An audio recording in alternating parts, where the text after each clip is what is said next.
Salut mes ludopathes préférés, on est là pour vous parler de Pirates of Maracaibo, ou Pirates de Maracaibo, je sais pas comment il va être francisé, une sorte de jeu de loi 3 tours avec plein de petits combos, digne hérité de son grand frère Maracaibo. Mm. Qu'est-ce que tu penses du matos? Eh bien, le matos, on va dire un peu austère d'un point de vue graphisme. Ça fait un peu à l'allemande. C'est quand même un thème marin, évidemment, avec des pirates, des bateaux. On va récupérer des marins, des équipements. Bon, il y aurait pu vraiment moyen de faire quelque chose de très, très, très joli. Mais bon, on va dire que ça fait le job, c'est assez compréhensible. Moi, mon seul petit regret, c'est que la coque du bateau sur lequel on fait certains de nos avancements, c'est un peu un carré. Ça aurait pu être une jolie coque, mais ça l'est pas. Mais c'est pas grave parce que ça retire rien du tout au jeu. Et toi? Pour moi, c'est un matériel qui n'est pas très adapté au jeu, les cartes sont pas de très bonne facture, en tout cas pour cette version d'origine de chez DLP. Le matériel n'est pas vraiment adapté, on a des jetons, mais d'une petitesse, qui pourtant vont servir à plusieurs endroits pour indiquer qu'on va avoir ce décompte, pour indiquer qu'on a tant de points, ils font 2-3 mm, enfin j'exagère, peut-être 5, mais c'est ridiculement petit, c'est très difficile à manipuler, c'est pas très agréable. Les illustrations sont, ma foi, plus que quelconques, Mhm. et pourtant c'est lisible, donc ça fonctionne, on peut utiliser le jeu assez facilement, c'est désagréable sur pas mal d'aspects. Euh, j'ai cette impression qu'il manque quelque chose. J'ai cette sensation qu'on l'a amputé de quelque chose.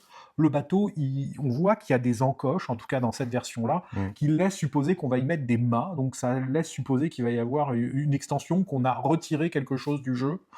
C'est assez curieux cette sensation il manque quelque chose, je le vois. Et ce qu'il faut dire, c'est que le matériel, le gros du matériel, ça reste quand même un jeu de cartes. Oui. Des cartes qu'on va placer et qui vont faire le plateau. Bon, ça c'est à la fois bien parce que bon bah du coup ça devrait pas être dans une grosse boîte. Bon, ça l'est quand même, ça pourrait presque être dans une plus petite boîte. Mais bon, du coup ça j'aime bien parce que ça pourrait se transporter. Ça donne cette impression de variation de partie en partie. Mm. Euh, Pourtant, non. Enfin, moi, une fois qu'on y joue, j'ai pas cette sensation que la partie est totalement renouvelée. Du coup, l'iconographie est assez efficace, je le disais, le jeu est lisible. Tout n'est pas forcément très très bien expliqué dans les règles. Le fond des petites cartes pour indiquer qu'il y a tel ou tel type d'action, on le comprend en y jouant, c'est pas forcément très bien expliqué dans la version d'origine. J'espère que ça sera mieux expliqué. C'est simple, c'est parfaitement accessible en fait. Oui, c'est clairement une version plus light de Maracaibo. Je pense qu'il s'explique 20-30 minutes, je pense, à tout casser. Les actions sont relativement simples. On déplace son bateau, on arrive sur une case, on fait l'action de la case ou l'achat de la carte, et basta. Ce qu'il faut bien prendre en compte, c'est un peu tous ses objectifs et toutes les possibilités qu'il y a dans sa navigation. Mais je trouve que il a gardé l'élégance de Maracaibo en enlevant deux trois petites choses qui étaient moi qui m'intéressaient pas énormément, les histoires d'influence de Maracaibo, c'était pas fou. Et puis cette piste d'explos qui servait à rien vraiment parce que si on se lançait dedans, on faisait pas forcément beaucoup de points. Ici, j'ai l'impression que tout vaut le coup, tout est intéressant et des joueurs qui se lancent dans le jeu de société pourraient tout à fait on pourrait leur faire jouer ce Pirate of Maracaibo. Oui, on a une affiliation qui est très claire avec son grand frère. On va pas se voiler la face, il y a toute la partie d'influence qui a été retirée. Mm. Ça reste un jeu de loi où on avance de trois petites cases, et deux ou trois petites cases, et puis rouler jeunesse. Il y a quelque chose qui est important, c'est de se fixer une stratégie très claire dès le début. Un débutant, clairement débutant, comprendra pas forcément qu'il y a ça à faire et qu'il faut se fixer une ligne droite. On peut pas se perdre en chemin sur ce jeu.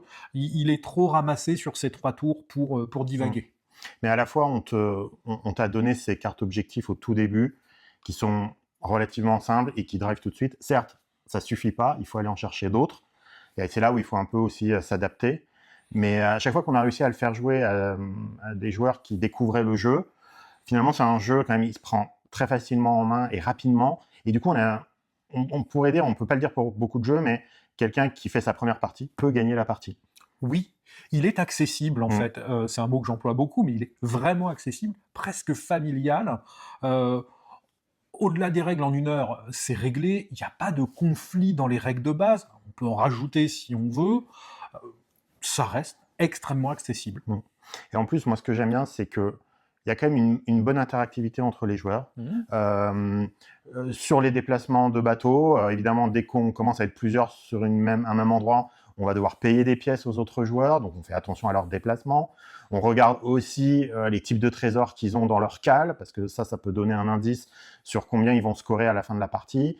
Il y a plein de petites choses à regarder à droite à gauche. Les objectifs, il y a des endroits où il faut être en premier et le premier arrivé va être mieux placé.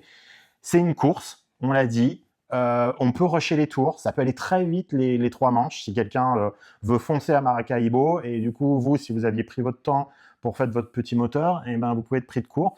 Donc en vrai, il n'y a pas une interaction frontale vraiment méchante, mais on est quand même attentif et ça j'aime bien. Oui, on peut ajouter qu'une règle qui est proposée dans le jeu, faut très vite l'introduire à mes yeux, c'est ce brouillard de guerre, où on va avoir un certain nombre de cartes qui vont être découvertes quand un bateau va s'arrêter dessus, quand un joueur va s'arrêter dessus. Ça améliore la sensation de partie, c'est plus agréable à mes yeux. Voilà. Tu as parlé de l'interactivité, oui, elle est là, elle n'est pas folle non plus, soyons très honnêtes. On va regarder le prix des matières, on va regarder l'action des joueurs, on va regarder ce qu'on peut faire sur la piste Explo, qui est un peu mieux mise en valeur que son grand frère. Pour ce qui est d'y rejouer, bref, je le trouve assez répétitif. C'est pas assez pour moi, mais pourquoi pas, j'ai envie de dire. Je dirais pas non, ouais. Alors, moi, j'y rejoue avec plaisir. Le défaut du jeu, c'est qu'en fait, c'est le setup. On va placer la carte et on va tout de suite voir où sont les îles avec lesquelles on va interagir le plus. Quand vous avez déjà quelques parties au compteur, en fait, vous allez tout de suite regarder la carte et vous connaissez les îles où il faut aller tout de suite.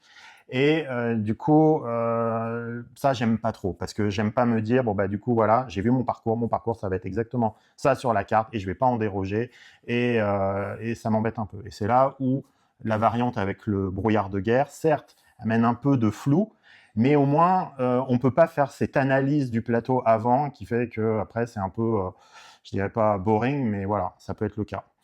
Du coup, moi, je lui donne une note de barbe courte. Il est trop accessible pour me donner vraiment du plaisir. C'est pas désagréable. J'y rejoue avec des camarades de jeu avec grand plaisir. Si je peux faire autre chose, ça serait mieux.